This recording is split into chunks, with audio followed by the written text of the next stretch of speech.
If you've been around my channel for a while, you probably know I have a very clear stance on emulation, and that's that I support the act of emulating your games because I think that's very important to maintaining the longevity and really future-proofing many of the games. Now, I think that's becoming even more true when you take into account the remanufactured cartridge business, which is a small industry that continues to grow as these cartridges get sold on eBay, on Amazon, for whatever reason.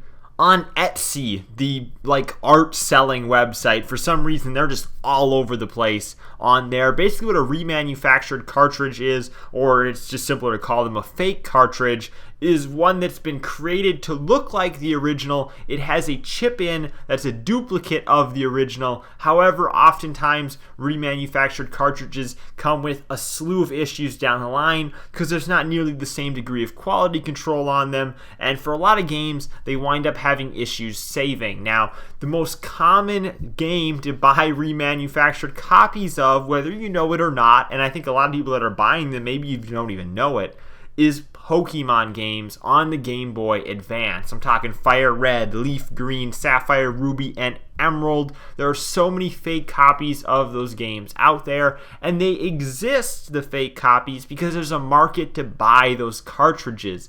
You see, Pokemon games, for whatever reason, along with actually a lot of good GBA games, have risen significantly in price. I mean, I'm talking Emerald is north of $80 these days.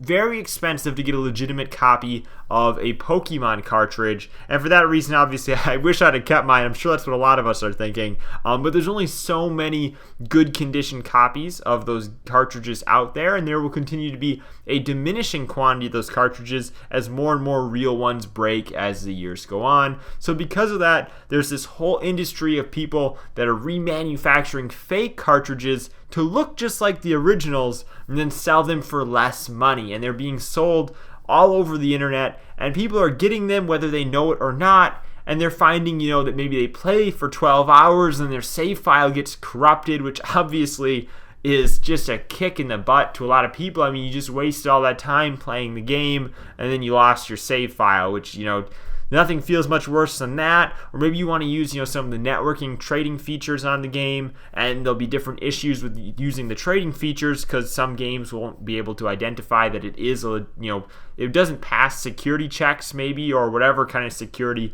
that was running on the Game Boy Advance. And we're seeing the same thing with other retro consoles, be it the Nintendo 64 or even the Super Nintendo and the NES. So I think that those have kind of been, that market is kind of diminished after the release of the mini versions of their consoles. But with no Nintendo 64 Classic or Mini on the horizon, and it doesn't sound like it'll be here anytime soon, I think that this whole reproduced cartridge market is going to continue to grow. And I just wonder why. Why don't people take the time to set up an emulator and play the game that way? I know maybe people think that they're going out of their way to purchase the game legally and play it that way, but these remanufactured cartridges are nothing but illegal for the people that are making them. And it's just terrible that this market exists and it's deceiving people in the way that it has. Outside of using emulation, you can even play these games on their original hardware using, some sort of multi-cart type device. I know I've talked about multi-carts through the DS before, but there's things like EverDrive 64 on the Nintendo 64, where basically it's a cartridge for the Nintendo 64 that you put the micro SD card into with the ROM files on, and you can play them all on the original hardware. And there's devices like that for the Game Boy Advance too, if you want to play these games on their original hardware, really as close to being in the way that they were meant to be played. And I'm so glad that these devices exist, because otherwise we'd be settling for paying $10, $15, even $20 for cartridges that turn out to be fake and corrupt our save files. So I don't understand why people don't want to get behind emulation, as retro games continue to age, continue to deteriorate in quality if they're not being kept and protected correctly. And for that reason, I see so much value in emulation and really appreciate everything that the community does to aid in that effort to support the longevity of those games. I just can't understand why people would go out of their way to buy physical copies of cartridges that are fake. I mean, I understand if you're buying the cartridges because you're a collector and you want to have, a full set. But if you're a collector and you want to have all kinds of GBA games and you think someone's going to sell you a legitimate copy of Pokemon Emerald for $15, are you really a collector? Because you should know Pokemon Emerald is more than $15. You should know that if it's priced at $15, it's not legit. So that's just, I don't understand. Unless you're a hardcore collector, why buy a remanufactured cartridge?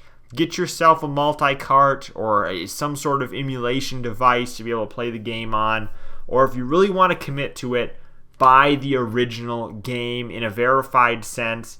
But of course, then you run the risk of, are you going to buy a fake cartridge for $80? Are you going to buy a fake cartridge for the price that a legit cartridge should have been? And that's what's scary about buying online, and that's why I think mom and pop video game stores will continue to exist going forward, because you have to have those for the sake of the collector. Now, is there going to be a big enough market for that everywhere? I don't know, but I think that in some larger cities, they will definitely continue to be an important aspect of the gaming culture there. Thank you guys for watching. I'm Bailey, and I will see you in the next video.